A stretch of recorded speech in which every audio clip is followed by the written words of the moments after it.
నమస్తే పొలిటికల్ వాయిస్కు స్వాగతం.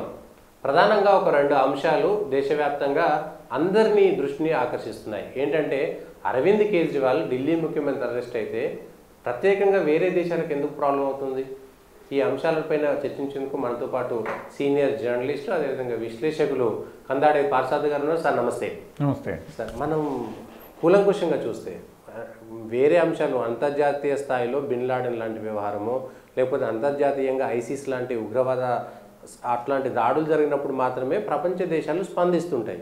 లేదంటే ఉక్రెయిన్ రష్యా యుద్ధము మిగిలిన దేశాలపైన ప్రభావం చూపిస్తాయి కాబట్టి అన్ని దేశాలు స్పందిస్తాయి.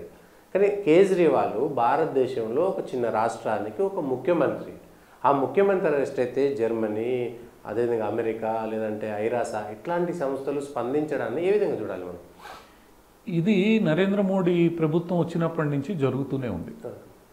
ఎందుకంటే ఈ లెఫ్ట్ లిబరల్ గ్రూప్ ఏదైతే ఉందో, సోవియట్ యూనియన్ని ఆధారం చేసుకుని ప్రపంచవ్యాప్తంగా ఈ కమ్యూనిస్టు భావజాలంతో తయారైన లెఫ్ట్ లిబరల్ గ్రూప్ ఏదైతే ఉందో, కమ్యూనిస్టు దేశం వైఫల్యం చెంది పతనం చెందిన తర్వాత కూడా వీళ్ళు రకరకాల పేర్లతో ఆయా దేశాల్లో కొనసాగుతూ ఉన్నారు. వీళ్ళ ప్రధాన ఉద్దేశం ఏంటంటే ఎక్కడైతే జాతీయ భావం అంకురార్పణ జరుగుతుందో ఆ జాతీయ భావానికి వ్యతిరేకంగా పనిచేయాలి. ఎందుకంటే ఎప్పుడైతే జాతీయ భావం అనేది పెరుగుతుందో ఒక దేశంలో, అక్కడ ఆ దేశం యొక్క ఇంట్రెస్ట్లు అనేవి మొదటి ప్రాధాన్యతకు వచ్చేస్తాయి. వీళ్ళ బిజినెస్లు కానీ లేదా వేరే దేశపు ఇంట్రెస్ట్లు కానీ అవన్నీ కూడా తర్వాత ప్రాధాన్యానికి వెళ్తాయి. ఇప్పుడు మనం ఉదాహరణకు తీసుకుంటే చమురు కొనుగోలు విషయంలో యుక్రెయిన్ ఈ రష్యా యుద్ధంలో మన దేశం జాతీయ భావాలతో ఉంది కాబట్టి మనకేం అవసరమో మొదటి ప్రాధాన్యంగా మనం రష్యాని ఆయిల్ తీసుకున్నాం. ఇవి వీళ్ళ బిజినెస్ ఇంట్రెస్ట్లకి పూర్తిగా పనికిరావు. ఇక్కడ కమర్షియల్ ఇంట్రెస్ట్లకు కూడా వీళ్ళకి పనికిరావు. ఎందుకంటే ఈ మన పాశ్చాత్య క్యాపిటలిస్ట్ దేశాలు ఏవైతే ఉన్నాయో, ఈ లెఫ్ట్ లిబరల్స్ కేంద్రంగా ఉన్నాయో, ముఖ్యంగా జర్మనీ కావచ్చు, బ్రిటన్ కావచ్చు, లేదా అమెరికా కావచ్చు. ఎందుకంటే వీళ్ళ క్లచెస్ నుంచి ఫ్రాన్స్ బయటకు వచ్చింది. ఫ్రాన్సు ఈ ముస్లిం వలసవాదులు చేసిన అరాచకాలతో ఫ్రాన్స్ అధ్యక్షుడు ఏం చేశాడంటే పూర్తిగా ఈ లెఫ్ట్ లిబరలిజం నుంచి తన దేశాన్ని బయటికి తెచ్చేసుకున్నాడు ఆయన. ఇక మిగిలింది అమెరికా తర్వాత బ్రిటన్ తర్వాత నీకు జర్మనీ. ఈ మూడు దేశాలే ఈరోజు ఈ యుక్రెయిన్ రష్యా యుద్ధానికి కూడా కారణం. సో ఈ మూడు దేశాలు వాళ్ళ ప్రయోజనాలకు అనుగుణంగా ఈ కమ్యూనిస్టు లిబరల్ భావజాలాన్ని పెంపొందించడంలో ముందున్నాయి. అందుకనే అరవింద్ కేజ్రీవాల్ విషయంలో కూడా ఈ మూడు దేశాలే స్పందించాయి. అమెరికా, బ్రిటన్ నేరుగా మాట్లాడలేదు. ఎందుకంటే రిషి సునక్ ఇప్పటికే కొన్ని ఎదురు దెబ్బలు తగిలించుకున్నాడు కాబట్టి ఆయన మాట్లాడలేదు. జర్మనీ మాట్లాడింది యూరోప్ నుంచి. ఈ మూడు దేశాలని అడ్డం పెట్టుకుని చాలా వ్యాపారాలు నడుస్తున్నాయి. ఆ వ్యాపారాలు సామాజిక సంస్కరణల పేరుతో నడుస్తున్న వ్యాపారాలు ఎక్కువ ఉన్నాయి. ఇప్పుడు జార్జ్ సోరోస్ ఫౌండేషన్ కానీ, ఫోర్డ్ ఫౌండేషన్ కానీ ఇవన్నీ కూడా లిబరల్ సమాజాన్ని ఏర్పాటు చేయాలి అనే ఉద్దేశంతో పనిచేస్తుంటాయి. లిబరల్ సమాజం అంటే ఏంటి? ఒక దేశానికి తన సొంత అస్తిత్వం ఉండకూడదు. నువ్వు ప్రపంచంలో ఎవరినైనా అకామిడేట్ చేసుకోవాలి వాళ్ళందరినీ. అలా అనుకున్నప్పుడు ఎవరినైనా అకామిడేట్ చేసుకోవాలి అనుకున్నప్పుడు ఈ ముస్లింల విషయానికి వచ్చేసరికి వీళ్ళు ఇలా ఎందుకు ఆలోచించరు? ఇప్పుడు పాలస్తీనా ఇజ్రాయెల్ మధ్య ఇప్పుడు గత 9 నెలలుగా యుద్ధం నడుస్తోంది. ఆ పాలస్తీనా ఇజ్రాయెల్ విషయంలో అసలు మొట్టమొదటి దాడి చేసి కిరాతకంగా చంపింది పాలస్తీనా. మరి పాలస్తీనాని వీళ్ళు ఎందుకు ఖండించరు? కేవలం ఇజ్రాయెల్ని మాత్రమే ఖండిస్తారు. ఎందుకంటే పాలస్తీనా పేరుతో ఇన్ని రోజులుగా వీళ్ళందరూ నిధులు సేకరించి ఆ నిధుల ద్వారా లబ్ధి పొందుతూ ఉన్నారు. సో భారతదేశంలో కూడా అంతే పరిస్థితి. ఇక్కడున్న పేదరికాన్ని చూపించి, ఇక్కడున్న అసమానతలను చూపించి, ఇక్కడున్న కుల వివక్షను చూపించి వీళ్ళు ఏం చేస్తూ వచ్చారు? నిధులు సేకరిస్తూ వచ్చారు, ఆ నిధుల్ని ఖర్చు పెడుతూ వచ్చారు, ఇక్కడ ఎన్నికల్ని ప్రభావితం చేస్తూ వచ్చారు.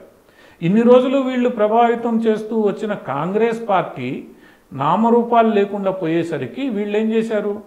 అరవింద్ కేజ్రీవాల్ని ముందుకు తీసుకొచ్చి అరవింద్ కేజ్రీవాల్ని పెట్టారు. ఇప్పటికే మనకి పేరుకి ఆమ్ ఆద్మీ అయినా కూడా వెనక నడిపే సిద్ధాంతం మాత్రం లెఫ్ట్ లిబరలే. లెఫ్ట్ లిబరల్ సిద్ధాంతం, లెఫ్ట్ లిబరల్ సిద్ధాంతం కొంతమేర మనకి సామాజిక సంబంధిత విషయాల్లో చూస్తే బాగున్నప్పటికీ దాంట్లో విదేశీయుల ప్రయోజనాలు చొప్పించబడ్డం.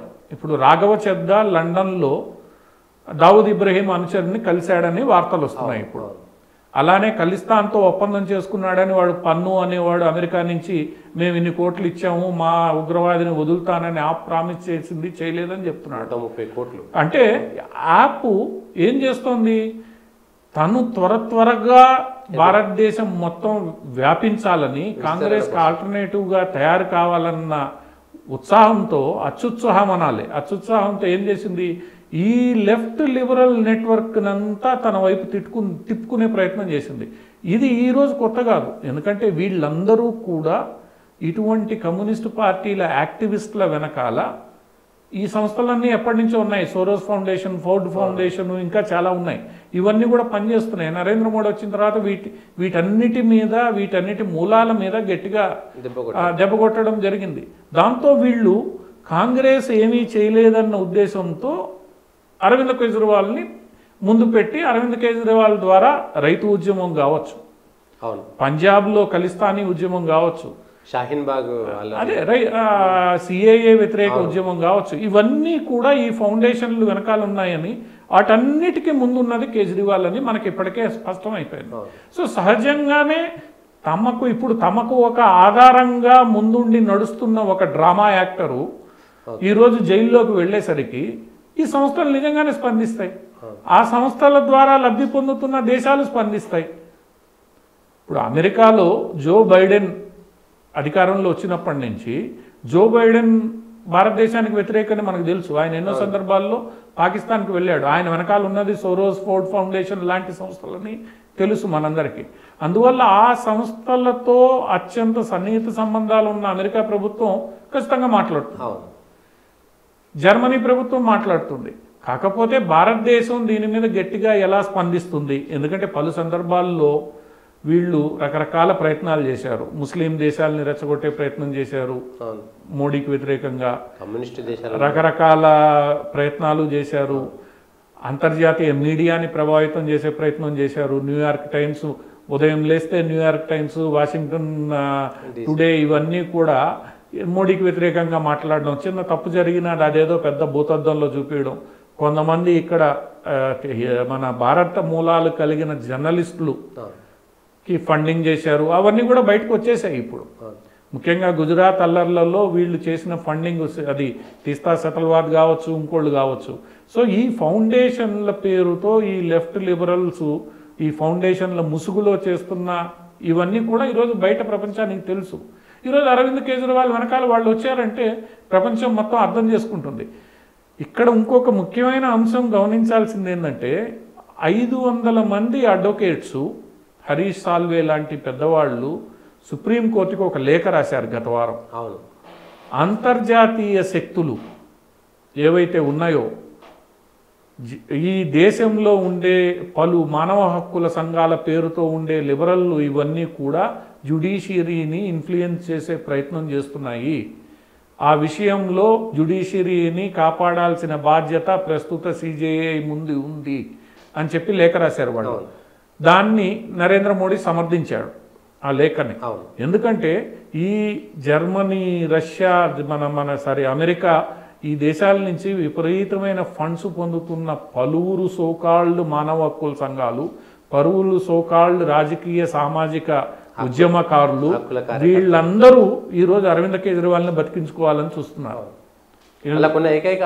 ఆధారం ఆయన ఇప్పుడు కాంగ్రెస్ లేదు. అందువల్ల వీళ్ళు ఆఖరికి ఏ స్థాయికి వెళ్ళారు, మొన్న ఢిల్లీ హైకోర్టు ఆప్ లీగల్ సెల్ని తిట్టేదాకా వెళ్ళింది. కోర్టుల్లో మేము నిరసన తెలుపుతామన్నారు. దానికి ఢిల్లీ హైకోర్టు తీవ్రంగా స్పందించింది.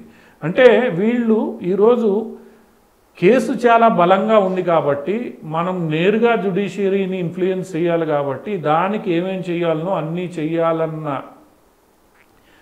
ఒక పథకం ప్రకారం ఈ దేశాల మద్దతు, ఇప్పుడు ఒక దేశం తర్వాత ఒక దేశం, ఇప్పుడు అమెరికాని మనం గట్టిగా మాట్లాడాం, తగ్గారు. జర్మనీతో గట్టిగా మాట్లాడడం, తగ్గారు. ఇప్పుడు ఏం చేశారు? ఐక్యరాజ్య సమితిని ముందుకు తెచ్చారు. ఐక్యరాజ్య సమితి ఏం చేస్తుంది? భారతదేశం అంతర్గత వ్యవహారంలో నువ్వు జోక్యం చేసుకోకూడదు. ఐక్యరాజ్య సమితి నిబంధనలో మొట్టమొదటి గట్టి నిబంధన ఏంటంటే ఏ దేశ సార్వభౌమత్వాన్ని మేము ప్రశ్నించము, ఎవరు ప్రశ్నించకూడదు. అది చిన్నదైనా పెద్దదైనా సార్వభౌమ దేశంలో దాని అంతర్గత వ్యవహారం ఒక కోర్టు పరిధిలో నడుస్తోంది. మీరు ఎవరిని ఇన్ఫ్లుయెన్స్ చేయాలనుకుంటున్నారు అంటే అంతర్జాతీయంగా మీరు చెప్పినట్టుగా ఆ లేఖలో 600 మంది న్యాయవాదులు, న్యాయమూర్తులు, లేకపోతే వాళ్ళంతా చేసినటువంటి లేఖలో ఎట్లయితే ఇక్కడ న్యాయ వ్యవస్థను వాళ్ళు ప్రభావితం చేస్తారో ఇప్పుడు ఈ దేశాలు కూడా ఇక్కడ న్యాయమూర్తుల మీద కొంత ప్రభావం చూపేటువంటి అంశాన్ని చేసినట్టే. దాన్నే హరీష్ సాల్వే లాంటి వాళ్ళు వ్యతిరేకిస్తున్నారు. ఇప్పుడు ఇన్ని రోజులు బయట దేశాలు ఇష్టానుసారం మన వ్యవస్థల్ని ప్రభావితం చేసాయి, ఇప్పుడు అదే పని చేస్తున్నాయి.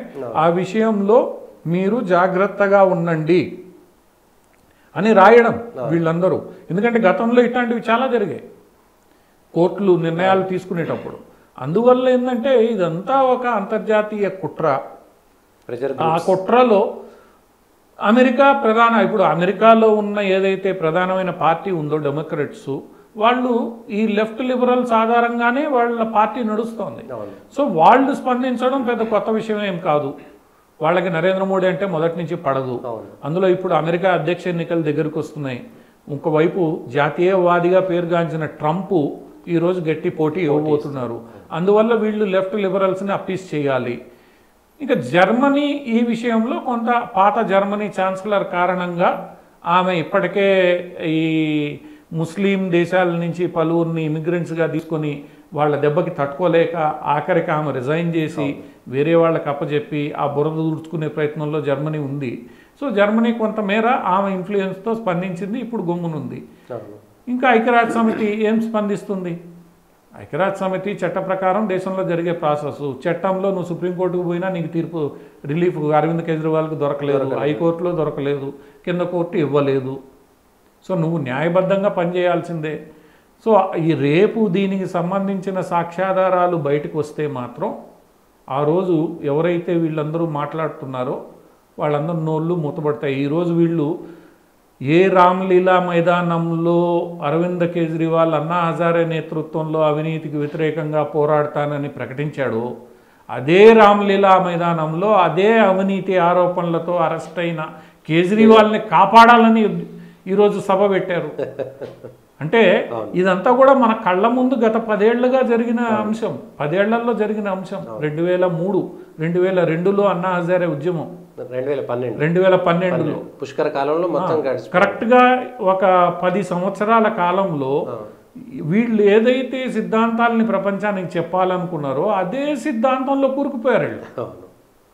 అందువల్ల ఇదంతా కూడా ప్రపంచవ్యాప్తంగా జాతీయవాదాన్ని నిర్వీర్యం చేయాలని చూస్తున్న శక్తులు, వ్యక్తులు, వాటి వెనకాల వాటి మద్దతుతో నడుస్తున్న ప్రభుత్వాలు చేస్తున్న చర్య తప్ప ఇంకోటి కానే కాదు. దీనివల్ల భారతదేశం పైన ఏమైనా ప్రభావం ఉంటుందా? భారతదేశం ఇప్పటికే ఇటువంటివి ఎన్నో ఎదుర్కొంది. నరేంద్ర మోడీ గారు వచ్చిన తర్వాత ఇటువంటి ప్రచారాలు ఒకటి కాదు. సిఏఏ మీద చేశారు, రైతు ఉద్యమం మీద చేశారు, ఆ తర్వాత ఆయన ముస్లింలని అణిచివేస్తున్నారని చేశారు, ట్రిపుల్ తలాక్ విషయంలో చేశారు, యూనిఫామ్ సివిల్ కోడ్ మీద చేస్తున్నారు.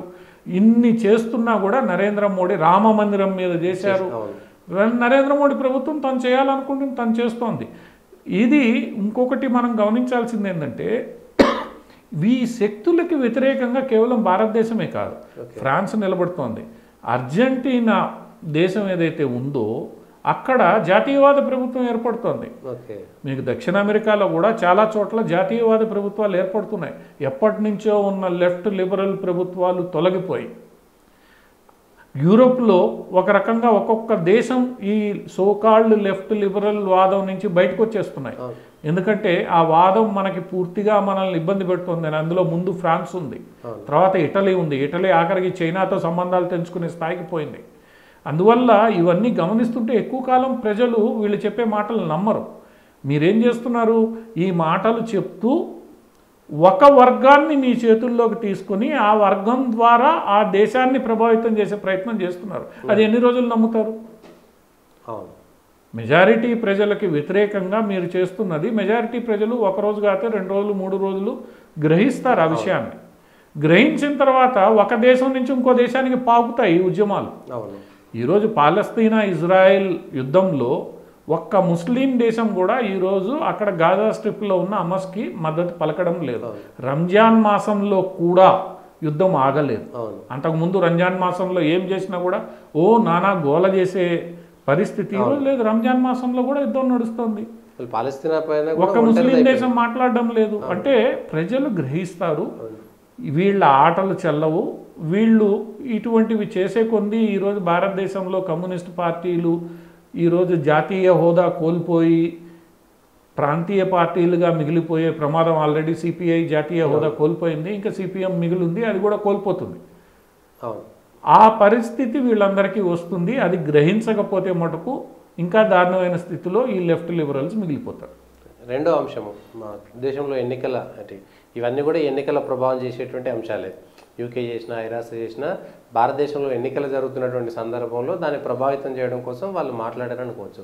సో ఈ భారతీయ జనతా పార్టీ ఎజెండా ఏ విధంగా ఉండబోతుంది? 2024లో మోడీ ఇచ్చినటువంటి స్పష్టమైనటువంటి ఎజెండా ప్రజల్లోకి వెళ్ళిందని అనుకోవచ్చు అంటారా? ఇప్పుడు మోడీ ప్రచారాన్ని తన ఒక ప్రధాన నినాదంతో ఆయన ప్రారంభం చేశాడు. మోదీకి గ్యారంటీ, అసలీ గ్యారంటీ. ఈ నినాదం వెనకాల భారతీయ జనతా పార్టీ 40 ఏళ్ల చరిత్రను మనం తీసుకోవాలి. 40 ఏళ్ల చరిత్ర 83లో భారతీయ జనసంఘ్ నుంచి జనతా పార్టీలో విలీనమై భారతీయ జనతా పార్టీగా ఆవిర్భావం అయిన తర్వాత భారతీయ జనతా పార్టీకి ఏ అజెండా ఉండాలని మొట్టమొదటి తీర్మానం జరిగింది. ఆ తీర్మానం కూడా ఏ ఆధారంగా జరిగింది? 82లో నాటి సరసంఘ చాలక్ బాలాసాహెబ్ దేవరస్ విజయదశమి సందర్భంగా నాగ్పూర్లో ఇచ్చిన ఒక సందేశాన్ని ఆధారంగా తీసుకొని భారతీయ జనతా పార్టీ తన అజెండాను ఫిక్స్ చేసుకుంది. ఆ సందేశంలో నాటి సరసంఘ చాలక్ ఏం చెప్పారు?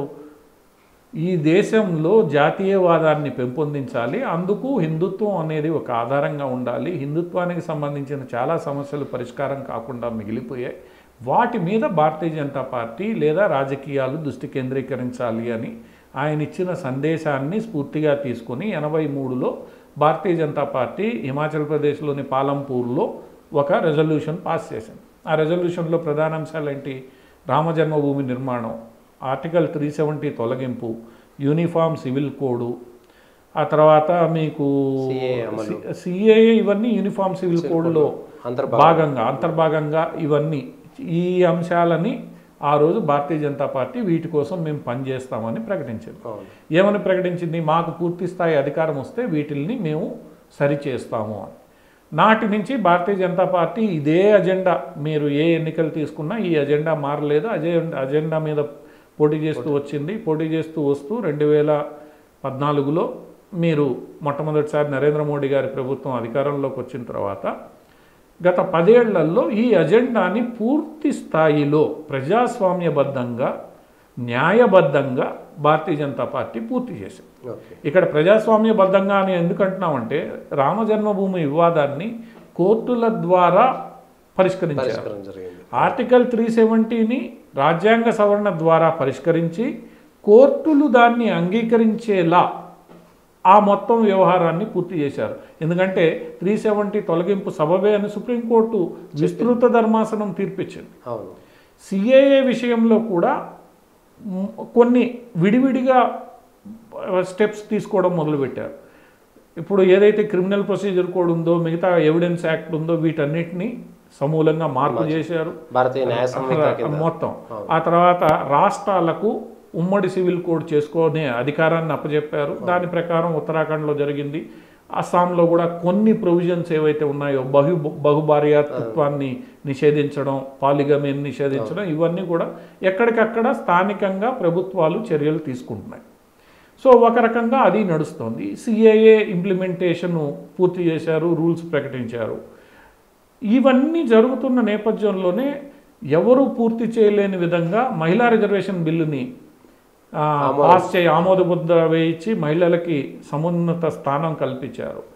వీటితో పాటు ముస్లిం మహిళల్ని ఎంతో కాలంగా వేధిస్తున్న ఏవైతే సమస్యలు ఉన్నాయో, ట్రిపుల్ తలాక్ కావచ్చు లేదా మిగతా అంశాల మీద కావచ్చు, వాటి మీద చట్టాలు తీసుకొచ్చారు. ముస్లిం మహిళలకి కొంతమేర వాళ్ళు బహిరంగంగా ముస్లిం మహిళలు మద్దతు ప్రకటించకపోయినా కొంతమేర సంతోషకరమైన పనులన్నీ వీళ్ళు చేసుకొచ్చారు. సో ఇలా భారతీయ జనతా పార్టీ గత 40 సంవత్సరాలుగా చెప్తున్న అజెండాని ఒక రకంగా 100% నెరవేర్చినట్లే. ఓకే. సో ఇలా నెరవేర్చిన అంటే మేము ఏదైతే చెప్తున్నామో దాన్ని మేము పూర్తి చేస్తాము. బీజేపీ ఇదిగో ఇది మా చరిత్ర, బీజేపీ చెప్పిన దాన్ని మేము పూర్తి చేస్తాం. అంటే నేను ఏదైతే గ్యారంటీ ఇస్తానో ఆ గ్యారంటీని నేను పూర్తి చేస్తాను. అంతేగాని నేను దానికి ఇది ఉదాహరణలు కూడా ఈ ఉదాహరణలన్నీ 40 సంవత్సరాలు గత 10 ఏళ్లలో 40 సంవత్సరాలుగా చెప్పిన ఉదాహరణలన్నీ చూపించుకుంటూ వచ్చారు. కాకపోతే ఎలక్షన్లకు వచ్చేసరికి నువ్వు గతంలో ఏం చేసావన్నది ఒక అభిప్రాయం ఏర్పరచుకోవడానికి కారణమైన భవిష్యత్తులో ఏం చేయబోతావన్నదే ప్రధానంగా ఎన్నికల ఎజెండాలో ఉంటుంది.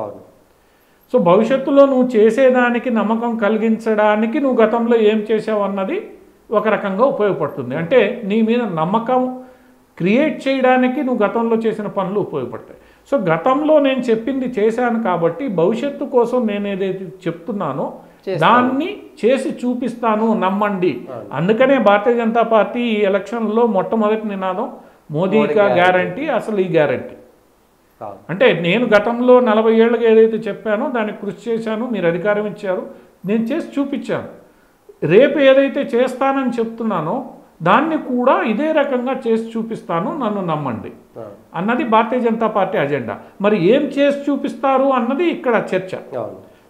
మీరు రాబోయే 5 ఏళ్లలో దానికి స్పష్టంగా మోడీ 1 సంవత్సరం క్రితమే ప్రకటించాడు, $5 ట్రిలియన్ ఎకానమీ.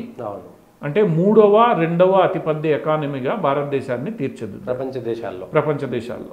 రెండవది భారతదేశాన్ని మ్యానుఫ్యాక్చరింగ్ హబ్గా తీర్చిదిద్దడం, తద్వారా ఉద్యోగాలు వచ్చేలా చూడడం, భారతీయ యువతకి స్కిల్ డెవలప్మెంట్ ద్వారా ఉద్యోగాలు వచ్చేలా చూడడం, అందుకు తగినట్లుగా ఉపాధి అవకాశాలు ఉండేటట్లు చూడడం, ఇవన్నీ చేస్తూ ఇంకోవైపు మహిళా రిజర్వేషన్లని అమలు చేయడం చిత్తశుద్ధితో. ఈ మహిళా రిజర్వేషన్ని అమలు చేయడం ద్వారా మహిళలకు, వాళ్ళు ఏ మతానికి చెందిన మహిళలైనా, ఇక్కడ మహిళా రిజర్వేషన్లు కుల ప్రాతిపదిక లేవు, హారిజాంటల్ పద్ధతిలో ఉన్నాయి కాబట్టి వాళ్ళు ఏ మతమైనా ఏ కులమైనా ఆ మహిళలకి మీరు అవకాశం ఇవ్వాల్సిందే. సో మహిళలకు సాధికారత కల్పించడం, ఇవి రాబోయే తరంలో ఇవన్నీ చేస్తూ భారతదేశాన్ని విశ్వగురువుగా నిలబెట్టడం, నాలెడ్జ్ విషయంలో కానీ, భారతదేశానికి సంబంధించిన విజ్ఞాన విషయాల్లో కానీ, ఇక్కడ సంస్కృతి సాంప్రదాయాల విషయంలో కానీ, ఇప్పటికే యోగా మనం ప్రపంచం వ్యాప్తంగా ముస్లిం దేశాలు కూడా ఈరోజు యోగా డేని పాటిస్తున్నాయి, ముస్లింలు కూడా చాలామంది పాటిస్తున్నారు, దాన్ని ఆచరిస్తున్నారు. ఇట్లా భారతదేశాన్ని విశ్వగురువుగా నిలబెట్టడం అనేది మా అజెండా అని భారతీయ జనతా పార్టీ ప్రకటిస్తోంది. సో అభివృద్ధి అజెండాగానే ముందుకు వెళ్ళాలి. గతంలో మేము చెప్పిన అజెండా పూర్తి చేశాం కాబట్టి ఇప్పుడు చెప్పబోతున్న అభివృద్ధి అజెండా,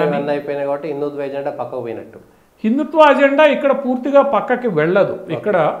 ఇక్కడ జరుగుతున్నది ఏంటంటే హిందుత్వ అజెండాకు సంబంధించిన కీలకాంశాలు పూర్తయ్యాయి కాబట్టి ఇప్పుడు ప్రధానంగా భారతీయ జనతా పార్టీ దృష్టి సారించాల్సింది, ఇప్పుడు కేజ్రీవాల్ అరెస్టు విషయంలో జరుగుతున్న సంఘటనలు ఏవైతే ఉన్నాయో ఆ సంఘటనలు మరోమారు స్పష్టం చేస్తున్నాయి. ఏం దృష్టి సారించాలి?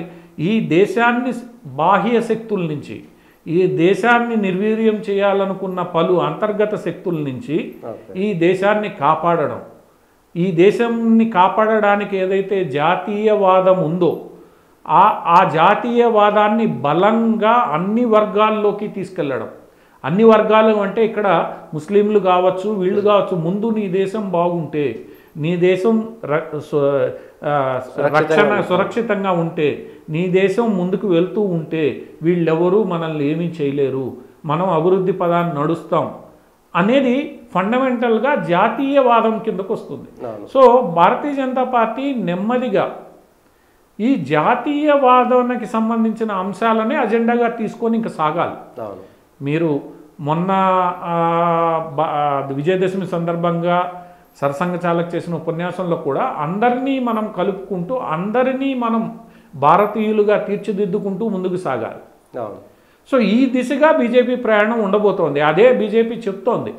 కొన్ని చర్యలు బీజేపీ ఈ మధ్యకాలంలో ఎన్నికల సందర్భంగా తీసుకున్న చర్యలు ఏవైతే ఉన్నాయో ఆ చర్యల ద్వారా ఈ విషయాన్ని స్పష్టంగా చెప్తున్నారు. ఎందుకంటే కొంతమంది ఎంపీలకి టికెట్లు నిరాకరించడం, ఆ ఎంపీల్లో ఎక్కువ శాతం హిందుత్వవాదం మీద గట్టిగా మాట్లాడే వాళ్ళని పేరు గడించిన వాళ్ళు కావడం. అంటే హిందుత్వం అనేది జాతీయవాదంలో భాగంగా ఉంటుంది తప్ప జాతీయవాదాన్ని అతిక్రమించి హిందుత్వం ఉండదు ఓకే అని ఒక సందేశం ఇవ్వడం. ఇప్పుడు జాతీయవాదం అంటే ఇది హిందూ దేశం, అవును, ఇదేమీ ముస్లిం దేశం కాదు. అవును, హిందూ దేశంగానే ఉంటుంది. కానీ ఆ హిందూ దేశం యొక్క సంరక్షణ ఏదైతే ఉందో, ఎప్పటి నుంచో ఇక్కడ ఉన్న పౌరులు ఎవరైతే ఉన్నారో వాళ్ళందరూ హిందువులే, హిందూ దేశంలో భాగస్వాములే. ఎవరైతే మేము హిందూ దేశంలో భాగస్వాములు కారంటారో వాళ్ళందరినీ మనం తప్పుపడుతున్నాం. ఇప్పుడు ముస్లింల్లో కూడా చాలామంది జాతీయవాదాన్ని అంగీకరించే పరిస్థితి వస్తోంది. ఇది నా దేశం అని నువ్వు అనుకోవడమే జాతీయవాదం. అంతేగాని నేను ఇక్కడ ఉండి పాకిస్తాన్ నా దేశం అని అనుకోవడం జాతీయవాదం కాదు. సో చాలామంది మైనారిటీలు ఎవరైతే ఉన్నారో వాళ్ళని ఈ దిశగా ప్రోత్సహించేలా చేయడం జాతీయవాదం. సో ఆ క్రమంలో కొంత మార్పు బీజేపీ తీసుకొచ్చే ప్రయత్నం చేస్తోంది. ఆ ప్రయత్నంలో భాగంగా బీజేపీ నడుస్తోంది. నమ్ముతారంటారంటే ఈ అంశాలు మారిన క్రమం ఒకటి, మోడీ గ్యారంటీ అసలీ గ్యారంటీ అనేటువంటిది ప్రజల్లోకి వెళ్ళే అవకాశం ఉందంటారా? అది తీసుకెళ్లడంలోనే ఈరోజు భారతీయ జనతా పార్టీ ముందున్న పెద్ద సవాల్. భారతీయ జనతా పార్టీ ఈ ఎన్నికల్లో మోదీ యొక్క అమలు చేసిన గత హామీలు అమలు చేసిన తీరు, రెండోది భవిష్యత్తులో తాను చెప్పదలుచుకున్న అంశాలు ప్రజల్లోకి భారతీయ జనతా పార్టీ ఎంత సమర్థవంతంగా తీసుకెళ్తుందో దాన్ని బట్టే ఫలితాలు ఉంటాయి. కాకపోతే ఇప్పటి వరకు మనం నరేంద్ర మోడీ క్యాంపెయిన్ని పరిశీలిస్తే ఈ అంశాలు భారతీయ జనతా పార్టీ చాలా గట్టిగానే కిందకి తీసుకెళ్తోంది. వీటిల్ని కౌంటర్ చేయడంలో ప్రతిపక్షాలు విఫలమవుతుంది. అవును, కేవలం మోడీని తిట్టే దాన్ని దృష్టి పెడుతున్నారు తప్పితే పరిపాలన పైన దృష్టి పెట్టడం. అంటే నేనేం చేస్తాను రేపు దేశానికి? ఇప్పుడు ప్రతిపక్షాల దగ్గర అజెండా ఏముంది? సెక్యులరిజాన్ని కాపాడాలి, ఇది ఒక ప్రధానమైన అజెండా. సెక్యులరిజాన్ని కాపాడడం అనేది ఈరోజు అపహాస్యం అయిపోయింది. అవును, అసలు సెక్యులరిజం అంటే ఏందో అర్థం లేకుండా పోయింది. ప్రజలు పూర్తిగా అర్థం చేసుకున్నారు. సో మీరు మళ్ళా అదే అజెండాని ముందుకు తీసుకొస్తున్నారు. మీరు తీసుకొస్తున్న అజెండా వెనకాల బాహ్య శక్తులన్నీ ఉన్నాయని ప్రజలకు అర్థమవుతోంది, బహిరంగంగానే వస్తున్నాయి. సో మీరు ప్రతి ఒక్కరిని బెదిరించి దబాయిచ్చి పనులు చేసుకోవాలని చూస్తున్నారు ఈరోజు. అదేమి మీకు గత 40 దశాబ్దాల భారతదేశ రాజకీయాలని పరిశీలిస్తే ఇటువంటి చర్యల కారణంగానే కాంగ్రెస్ పూర్తిగా ఈ స్థాయికి దిగజారిపోయింది. కమ్యూనిస్టులు ఈ స్థాయికి దిగజారిపోయారు. ప్రాంతీయ పార్టీలు బలపడ్డాయి తప్ప ఈ సోకాల్డ్ లెఫ్ట్ లిబరల్ భావజాలంతో నిండిపోయిన కాంగ్రెస్ కమ్యూనిస్టులు ఎక్కడా లేకుండా పోయారు. ప్రాంతీయ తత్వం బలపడింది, కానీ ఆ ప్రాంతీయ తత్వం జాతీయ భావానికి విఘాతం కలిగించినంత వరకు ఆ ప్రాంతీయ తత్వాన్ని అందరూ అంగీకరించారు. ఎక్కడైతే మనకి ప్రాంతీయ భావం జాతీయ భావాన్ని దాటి వెళ్తుందో, మనకి ప్రధానమైన ముఖ్యమైన ఉదాహరణ తెలంగాణ. కేసీఆర్ తన్ని తాను దేశాన్ని మించి ఊహించుకున్న రోజు తెలంగాణ ప్రజలు కూడా ఆయనకి సరైన గుణపాఠం చెప్పారు. సో ఎక్కడైతే ప్రజలు ఆ భావాన్ని దాటి వెళ్తున్నారో అక్కడ ప్రజలు అంగీకరించట్లేదు. అన్ని బీఎస్పీ కానీ ఎస్పీ కానీ. సో ఈ ప్రాంతీయవాదం కొంతమేర ఎందుకు సక్సెస్ అయిందంటే ప్రజలు ఈ సోకాల్డ్ లిబరల్స్ని అంగీకరించే పరిస్థితుల్లో లేరు. అట్లానే కొంత బీజేపీ మీద ఉన్న వ్యతిరేకత కారణంగా కొంత ఈ ఇబ్బందులు ఉన్నాయి. అది నెమ్మదిగా బీజేపీ పూర్తి చేసుకోవాలంటే ఆ బీజేపీ యొక్క ట్రాన్సిషన్ ఏదైతే ఉందో ఆ ట్రాన్సిషన్ని జాగ్రత్తగా తీసుకెళ్ళాలి. ఇప్పుడు హిందుత్వ అజెండా మీద భవిష్యత్తు ఏముంటుంది? హిందుత్వ అజెండాలో మీకు మిగిలింది కాశీ, మథుర. సో హిందుత్వం కూడా జాతీయ స్థాయిలో కాకుండా ఏ రాష్ట్రానికి సంబంధించి ఆ రాష్ట్రంలో ఉన్న అంశాలు, ఆ రాష్ట్రంలో ఉన్న పరిస్థితులు, ఆ రాష్ట్రంలో స్థానికంగా ఉండే దీంట్లో భారతదేశం అనే ఒక బ్రాడర్ పిక్చర్ ఏదైతే జాతీయ పరిస్థితులు అనే బ్రాడర్ పిక్చర్లో భాగంగా ఇది ఉంటుంది తప్ప ఇదే మెయిన్ స్ట్రీమ్ అజెండాగా మాత్రం జాతీయ స్థాయి ఎజెండాలో మాత్రం జాతీయవాదము, అది దేశ రక్షణ, దేశానికి సంబంధించిన అంశాలు ఉండి ఈ ఈ హిందుత్వవాదం ఏదైతే ఉందో అక్కడ స్థానిక పరిస్థితుల కారణంగానే కొంత అంతర్లీనంగా ఉంటుంది తప్ప అదే మెయిన్ స్ట్రీమ్ అజెండాగా భవిష్యత్తులో ఉండకపోయే అవకాశం ఉంది. ఈ విషయాన్ని నెమ్మదిగా భారతీయ జనతా పార్టీ ఒక్కసారిగా తను చెప్పలేదు కాబట్టి గత 2-3 నెలలుగా భారతీయ జనతా పార్టీ తీసుకుంటున్న చర్యలన్నీ కూడా ఈ దిశగా అడుగులేస్తోంది. ఎంపీలకు టికెట్ నిరాకరించడం కానీ, వాళ్ళ అజెండాలో ఇటువంటి అంశాలని పక్కన పెట్టడం కానీ, ఈ జాతీయ అంశాలని ముందుకు తీసుకురావడం కానీ, రాబోయే సమయంలో ఏం చేస్తామని చెప్పడం కానీ, గతంలో ఏం చేసాం ఏం చేస్తామని ఎలా అయితే ఈ అంశాలు ఒక్కొక్కటి బయటకు వస్తున్నాయో ముందు పెట్టడం జరుగుతుందో దాన్ని బట్టి మనం గ్రహించుకోవాల్సింది ఏంటంటే పూర్తిగా హిందుత్వం మెయిన్ స్ట్రీమ్ అజెండాగా ఉండదు. అది జాతీయవాదంతో నిండిపోతుంది. ఆ జాతీయవాదంలో అంతర్లీనంగానే ఉండిపోతుంది తప్ప హిందుత్వమే ప్రధాన అజెండాగా ముందుకు భవిష్యత్తులో సాగకపోవచ్చు అనే సంకేతాలు ఏవైతే పార్టీ ఇస్తుందో ఆ సంకేతాలని అందరూ అర్థం చేసుకోగలిగితే దానికి అనుగుణంగా అది బీజేపీ చేస్తున్న ఈ ట్రాన్స్ఫర్మేషను సమయానికి అనుగుణంగా అవసరం. ఆ ట్రాన్స్ఫర్మేషన్ చేయలేకనే కాంగ్రెస్లు కమ్యూనిస్టులు ఫెయిల్ అయిపోయారు, మూసధ్వరంలో ఉండిపోయారు. సో అది తప్పదు. ట్రాన్స్ఫర్మేషన్ అనేది అవసరం. ట్రాన్స్ఫర్మేషన్ని కాలానికి అనుగుణంగా మార్చుకోవాలి. ఆ మార్చుకున్న సందర్భంలో కొన్ని ఇబ్బందులు ఉంటాయి. ఆ ఇబ్బందుల్ని బీజేపీ జాగ్రత్తగా కింద స్థాయి వరకు విషయాల్ని తీసుకెళ్ళి అధిగమిస్తుందనే అనుకుంటున్నాం. చూద్దాం సార్ ఏం జరుగుతుంది అనేటువంటిది. ఇటు అరవింద్ కేజ్రీవాల్ అంశంలో కానీ, ఇటు భారతదేశంలో ఉన్నటువంటి ఎన్నికల్లో బీజేపీ అధికార పార్టీగా ఉన్నటువంటి బీజేపీ చేస్తున్నటువంటి ఎజెండా ప్రజల్లోకి ఏ విధంగా వెళ్తుందో చూడాలి. ఇది పార్థసారథి గారి విశ్లేషణ.